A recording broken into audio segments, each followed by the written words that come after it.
네, 그 임업을 희망을 갖고 여러분들이 하고자 하는 연령층이 다각적으로 다릅니다. 약간 젊은 층이 있고 퇴직 후에 노후를 위해서 좀 약간 쉬운, 농사 짓는 것보다 약간 쉬운 우리 호두 재배를 원하는 분들이 사실상 저희들한테 수십 년 동안 여러분이 왔다 갔습니다. 그래서 거기에서 제가 얘기하는 게 뭐냐면, 젊은 사람은 꿈이 좀 크니까 큰 스케일로 나가야 되고, 이제 50이 훨씬 넘어서 60이 노년기에 퇴직 후에 그냥 맹목적으로 있는 것보다 하고자 하는 분은 퇴직 후에 퇴직금이나 갖고 있는 돈이나 잉여 자금이겠죠. 그렇지 않으면 도시에서 갖고 있는 집을 팔아서 시골로 올라가는 분들이 있습니다. 그러면 사실상 농지를 구입한다는 것은 굉장히 사실상 어려워요. 어려우니까 자기가 갖고 있는 돈을 전부 농지 사는데 투자를 하면은 나중에 굉장히 어려움을 봉착할 때가 있어요. 그러니까 그럴 필요 없이 절이니까 암만 인프레가 안 된데도 10년이면 강산이 변해요. 인프레 되기 때문에 그때는 그 돈 액수가 별거 아니니까 이 가급적이면 임대를 하기 전에 국가에서 융자를 얻어서 내 돈을 대고 그래서 토지를 구입하시는 게 제일 좋고, 더군다나 나이가 많은 분은 산지를 이용한다는 게 조금 어려울 것 같아요.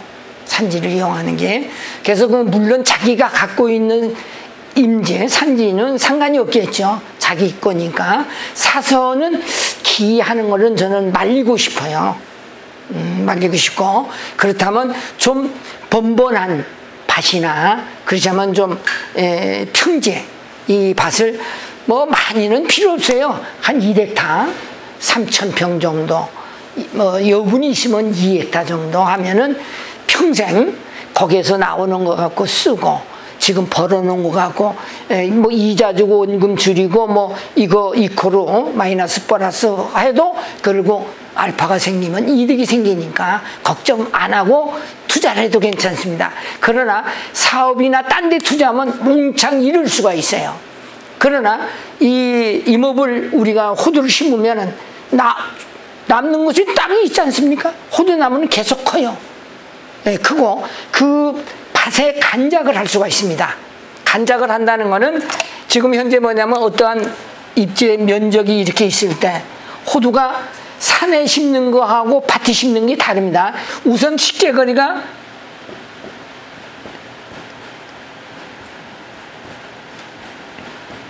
(6m) 곱하기 (6m) 간격으로 심으세요. 그러면 요 사이에 면적이 나옵니다. 요 사이에 면적이 얼마나면 4m 이상 나와요. 그러면 이것을 간작을 하면은, 간작이 뭐가 필요하냐면 도라지 있죠. 도라지 더덕을 심으면 그거는 한 번 심고 다시 모종을 해서 놓으면 3, 4년을 놔둬도 돼요. 그러니까 품이 안 들지 않습니까? 그거 일부 캐면은 부가가치가 창출되죠. 그 사이에 나무는 자랍니다. 그러니까 가급적이면은 퇴직한 분들은 이런 임지 부담은 번번한 밭이나 평지를 이용해서 한 3헥타 정도, 2헥타, 1헥타 이 정도만 심어도 충분할 걸로 사료됩니다. 그리고 가급적 젊은 층에는 면적이 적으면 부가가치도 적겠죠. 그러니까 가급적 임야를 이용해서 10헥타 정도 심으면 지금 돈 1억은 나옵니다. 암만 세월이 간대도 세월이 가서 인플레 되면 1억 알파에서 1억 2천이 되고 1억 3천이 되고 그렇게 올라가니까 10헥타만 심으면 현재로 1억 5천 정도 2억 가까이 소득이 돼요. 그리고 만약에 이제 그 임야를 사서 하실 분이 있어요. 그렇지 않으면 부모님이 이제 물려준 임야가 있어요. 임야가 있는데 심을 때는 가급적이면 경사가 높은 곳을 선택하지 말고 경사다가 원만한데, 그래서 그 앞에 대우가 있는 갤로포나 그 전륜이 있는 자동차를 이용해서 올라갈 수 있는 정도의 길이라면 가능하니까 그곳을 이용해서 심고, 너무 경사도에 심으면 앞으로 인건비가 굉장히 상승됩니다. 인력난으로 인해서 노동력이 부진하게 되면 자연 폐기할 가능성이 있으니까 가급적이면 그런 것을 피하셔서 경사가 원만한 것을 이용해서 심으시면 성공할 걸로 알고, 그 다음에 아까 내도 대충 얘기했겠지만 산은 그렇게 쉽지를 않습니다. 우리가 생각한 것처럼 밭하고는 달라서 제초, 풀 작업이 가장 문제니까 나무를 식재하고 부지포를 깔아주세요. 쉽게 해서 나무가 이렇게 이런 식으로 심어져 있으면 요 사이를 부지포를 2m, 이제 이쪽으로 1m가 되겠죠.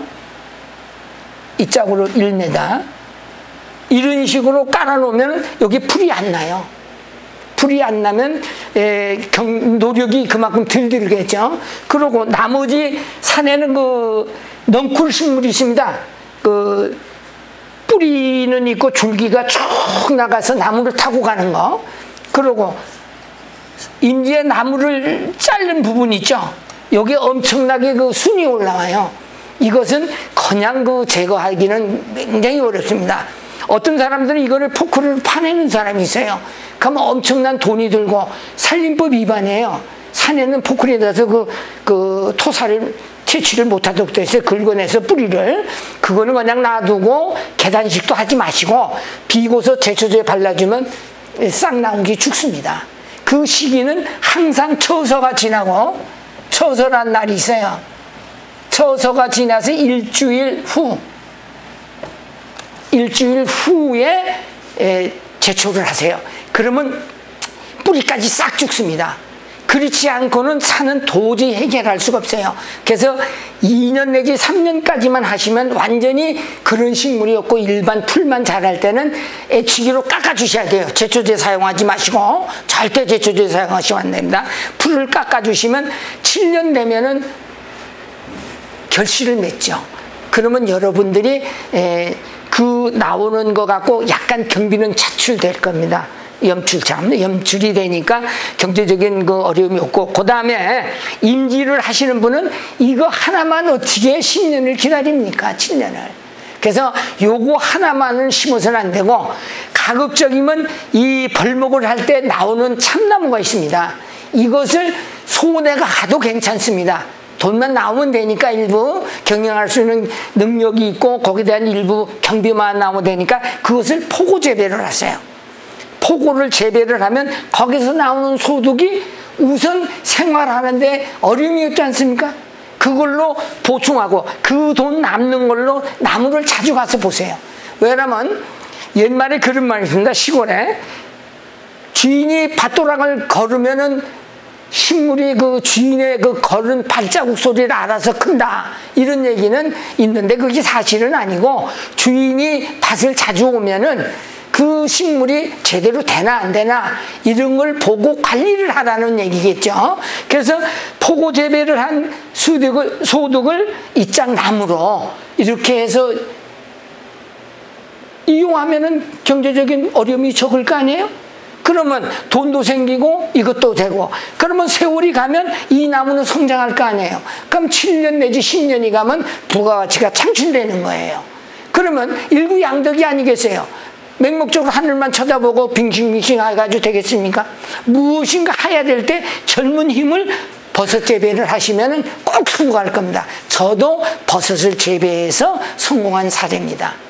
그리고 양재시고, 아까대로 나이 많은 분은 너무 그렇게 무리하게 할 필요 없지 않습니까? 우리가 살라고 그렇게 열심히 할 필요가 있겠어요? 60이 다 된 사람들이. 그 사람들은 아까 얘기한 대로 도라지나 더덕을 심어서 간장해가지고 놀기 삼아 하고 부가가치도 창출되고, 이렇게 하면은 우리 호두를 심으면 꼭 성공할 걸로 사료됩니다.